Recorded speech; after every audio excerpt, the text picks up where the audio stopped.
मैं भारत को भारतीयता की मान्यता के आधार पर फिर से खड़ा करना चाहता हूं, उस काम में लगा हूं। अब तीसरी किस्सा बताता हूं कि चूंकि वहां ठंड बहुत है तो सब्जी नहीं बन सकती। सब्जी पकेगी कैसे? बॉइलिंग पॉइंट चाहिए ना, उबाल का तो बिंदु चाहिए। दाल को पकाना हो तो दाल नहीं पकेगी, सब्जी बनानी हो तो सब्जी नहीं पकेगी। तो वहां क्या होता है, सभी सब्जियां डिब्बे में बंद होके आती है और डिब्बे बंद सब्जियों को प्लेट में निकाल के वो खाते। अब डिब्बा बंद सब्जी की विशेषता यह है कि उसमें नमक मिला के नहीं डाल सकते डिब्बे में, नहीं तो खराब हो जाती है, तो नमक ऊपर से मिलाना पड़ता है। तो यूरोप के सभी देशों में पिसा हुआ नमक खाने की ही परंपरा है, क्योंकि नमक को सब्जी प्लेट में रखने के बाद ही मिलाना पड़ता है। भारत में अब यही नकल हमने करना शुरू कर दिया।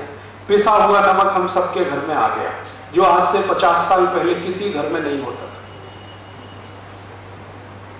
हमारे यहाँ क्या है, कोई भी सब्जी हो, कोई भी दाल हो, उसका बॉइलिंग पॉइंट सामान्य रूप से उपलब्ध है, क्योंकि सूर्य उपलब्ध है। तो हम जब नमक डालेंगे तो सब्जी बनाते हुए डालेंगे या दाल बनाते हुए डालेंगे, और दाल और सब्जी में नमक वही अच्छा होता है जो डेले वाला होता है, क्रिस्टल वाला होता है। वो डाल के अगर आप सब्जी बनाएंगे तो तासीर है दूसरी, और ये जो पिसा हुआ नमक डालेंगे तो बिल्कुल तासीर बदल जाएगी। और ये छोटी छोटी बातें जैसे ही बदलना शुरू करती हैं तो फिर बीमारियां आपके शरीर में घर करना शुरू करती हैं। मैं आपको एक छोटी सी बात बताता हूं, जो पिसा हुआ नमक खाना आप शुरू कर दीजिए, अपने ही घर में एक एक्सपेरिमेंट कर लीजिए। 2 बच्चे अगर आपके पास हैं, एक को रोज पिसा हुआ नमक खिलाइए और एक बच्चे को वो डेले वाला नमक सब्जी में डालते हुए उबालते हुए खिलाइए। जो बच्चा डेले वाला नमक खाएगा वो ज्यादा स्वस्थ रहेगा, जिसको पिसा हुआ नमक दे रहे हैं वो हर समय बीमार रहेगा। कारण क्या है? आप पूछेंगे जी कारण क्या है? सब्जी को उबालते समय, दाल को उबालते समय जो नमक आपने डाला है, तो नमक भी उबल रहा है सब्जी के साथ, दाल के साथ। तो उसकी जो इंप्योरिटीज हैं, जो उसमें से शुद्धता नहीं है, अशुद्धता है, वो गर्म पानी के साथ कम होती जा रही है। और यहां पिसा हुआ नमक डाल दिया है तो सारी अशुद्धता के साथ गया है और आपको कुछ ना कुछ तकलीफ देने ही वाला है। और ये तकलीफ जानते हैं क्या आती है? आजकल ज्यादातर माताओं बहनों से मैं एक ही शिकायत सुनता हूं, ओ राजीव भाई हमको थायराइड की समस्या हो गई। ये थायराइड उन सभी को होने वाला है जो पिसा हुआ नमक खाएंगे।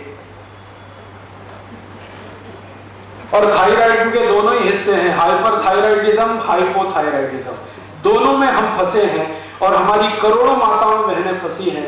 उसका एक छोटा सा कारण है पिसा हुआ नमक। जितने दिन आप ये खाते रहेंगे, थायराइड से कभी भी बाहर निकल ही नहीं सकते, कितनी भी गोलियां खाएं, कितने भी इंजेक्शन लगाएं। लेकिन जैसे नमक बदल देंगे, बिना दवा के थायराइड ठीक हो जाएगा। मेरे पास बहुत सारे पेशेंट आए थायराइड के, ज्यादातर माताएं आती हैं क्योंकि उनको थायराइड की समस्या पुरुषों की तुलना में ज्यादा होती है सेंसिटिविटी के कारण। तो वो आती है शिकायत लेके, क्या बताएं इतना थायराइड बढ़ा हुआ है, फिर मैं ये गोली खाती हूं तो शरीर और बढ़ रहा है, मोटापा बढ़ रहा है। और एक महिला तो एक बार मेरे पास आई थी जिनका वजन तो मुश्किल से 60 किलो था, लेकिन शरीर देखो तो लगे 100 किलो का, जैसे फुटबॉल में हवा भर दी हो। तब मैंने उनको समझाया कि आपकी समस्या क्या है। उनके समझ में आ गया। मैंने कहा बस कल से आप ऐसा करो, नमक बदल दो, पिसा हुआ नमक खत्म कर दो, डेले वाला लाओ। वो बहन जी ने शुरू किया है, अभी 8 महीने हो गए हैं, वो बराबर हो गई। 58 किलो वजन है, वैसा ही शरीर है। और वो कहती है अब मुझे थायराइड की समस्या नहीं। अब वो कहती है राजीव भाई मैंने लाखों रुपए खर्च कर दिए, 8 साल से मैं दवा खा रही हूं, इतने इंजेक्शन ले लिए, कहां मैं गई डॉक्टरों के चक्कर में, लेकिन किसी डॉक्टर ने ये नहीं बताया कि आप ये नमक पिसा हुआ मत खाओ। मैंने कहा उन्होंने नहीं बताया, उसके पीछे कारण दूसरा है।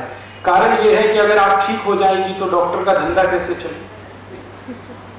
तो वो तो नहीं चाहेगा कि आप ठीक हो, वो नहीं बताएगा। जानता वो भी है, जो मैं बता रहा हूं वो डॉक्टर भी जानता है, बताएगा नहीं। तो ऐसे छोटे छोटे से हमारे अपने जीवन में बिना सोचे समझे किए गए नकल के काम हमको इतनी बड़ी समस्याओं में फंसा देते हैं। दोस्तों सबसे पहले तो चैनल सब्सक्राइब करें, फिर लाइक, कमेंट और शेयर करें। और हाँ, हमारा एंड्रॉयड ऐप डाउनलोड करना ना भूलें।